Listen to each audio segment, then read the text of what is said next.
皆さんこんにちは。フラメンコギタリストの石井かなおです。今回は脱力についてフラメンコギタリストの目線でお伝えしていこうかなと思います。フラメンコって結構踊りもギターも激しく見えるんで、めちゃくちゃ力入れてやってるんでしょとかって思われるんですけど、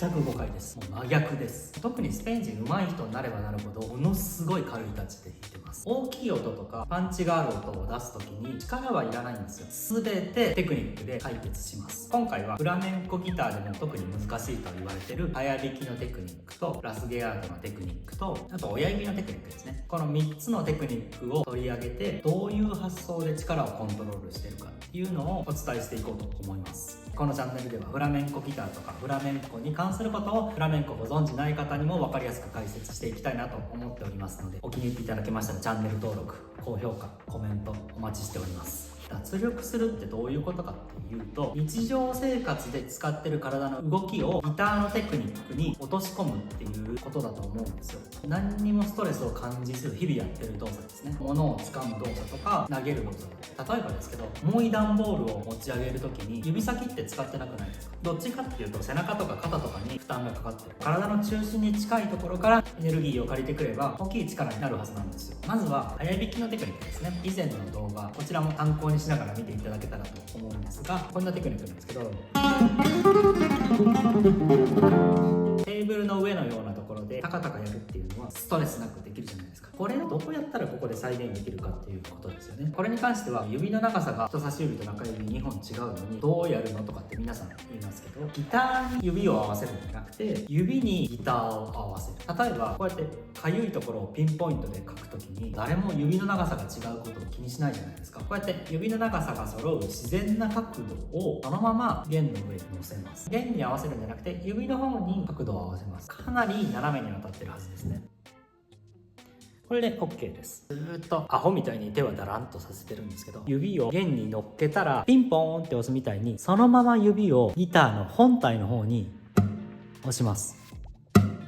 感情線があるじゃないですか。ここに関節があります。こっから先が魔女の指になってしまったかのように、ここのカーブは変えずにピンポーンピンポーンで押します。押す時には今1弦を弾いてるんですけど、2弦の方にこうやって持たせかけたりとか引っ掛けたりとかっていう感覚は全くなしで純粋に押します。こういうベクトルだとピカードのサウンドが出ない。あくまでも点で穴を開けるイメージですね。脱力に関してお話しすると、こういうものを持ち上げるときに指単体で持ち上げないじゃないですか。さっきの段ボールの話みたいに負荷が前腕のここら辺にかかってる、こういうペットボトルをこう握りつぶすとここら辺もキュッてなりませんか？指単体で押すんじゃなくて前腕のこっちの方から押すイメージですね。さらに言うと、こういう風に押す時にはこうやって指でいくんじゃなくて、ましては前腕でもなくて肩からこうグッていってる感覚って分かりますか？世代かもしれないですけど、ペンシローは飛行をつく時、これ肩じゃないですか。もしくは寿司屋が握りをテーブルの上にトンって置く時とか、ただ押すだけの動作なんですけど、この動作が指じゃなくて前腕、それから肩とか肩甲骨とか体の中央に起点を寄せてくる感じがつかめると、本当にパソコンのキーボードを打ってるぐらいの力加減でこのピカードができます。おまけにこの押すっていう動作によって弦がボディに対して垂直に振動するので、アルアイレみたいに横に弦が触れるサウンドから抜けて出てくるんですよね。音が異質のパンチがある音が自然に出る。次はラスゲアードに関してですね。これも動画があるんで、ぜひそちらも一緒に見てほしいんですけど、基本動作は親指アップ、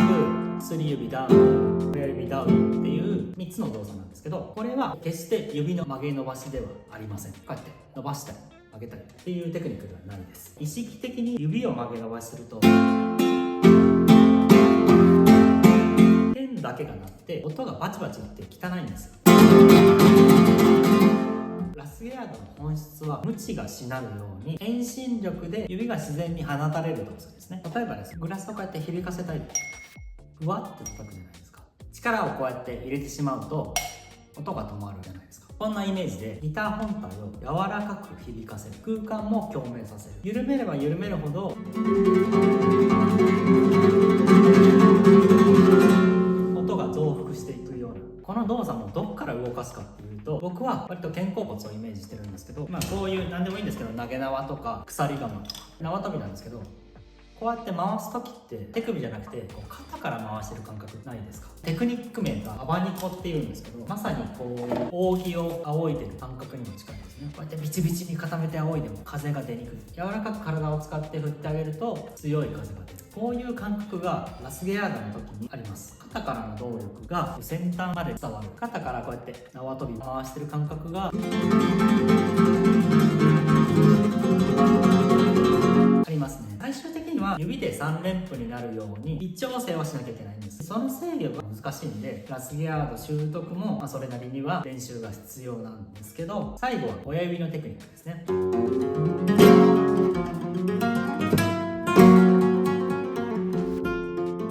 これも割とフラメンコ独自のテクニックで、親指アップの動きを入れるとアルサプーアっていう本当にフラメンコにしかないテクニックになります。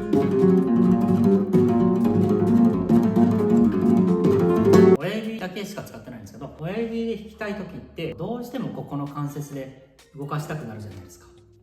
でもそうするとスピードもパワーも限界があるし、手のひらだけの力しか使えなくなっちゃうんですよね。親指の動きは手首のスナップから来てます。親指をおむちみたいに高いとこから振り下ろす。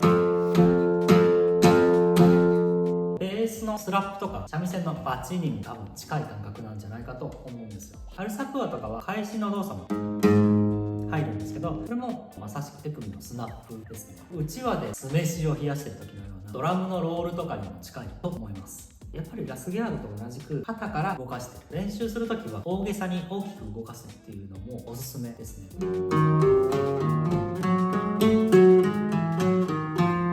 まとめになりますけど、脱力っていうのはどうやったら効率的に体の本体からエネルギーを供給できるかっていうことだと思うんですね。ギターは難しいので、最初は指だけで弾いてしまうのはもうしょうがないんです。上達してくるとだんだん意識が指から手首とか前腕で肘とか肩とか肩甲骨、そして背筋とか腰とかまで体の中央に向いてくるのがベストだと思ってます。体全体の動きを使うっていうことがギター寿命を伸ばしますので、僕も結構昔は細い音しか出せなくて悩んでたんですけど、習ってきたどのスペイン人の先生も無理やり大きい音出すぐらいだったらそのままで絶対いいからって言うんですよ。ギターは力で弾けとか、何の説明もなく大きな音を出せとかっていう先生は信用しないように。なのでこの動画を見ていただいた方で細い音しか出ないんですっていう人でも、体の使い方を身につけさえすれば大きい音も出せるし、パンチのある音も必ず出せるようになりますので、心配をしないでくださいという感じで、今回は脱力についてフラメンコギタリストの視点から解説してみました。今回も最後までご視聴ありがとうございます。また次回の動画でお会いしましょう。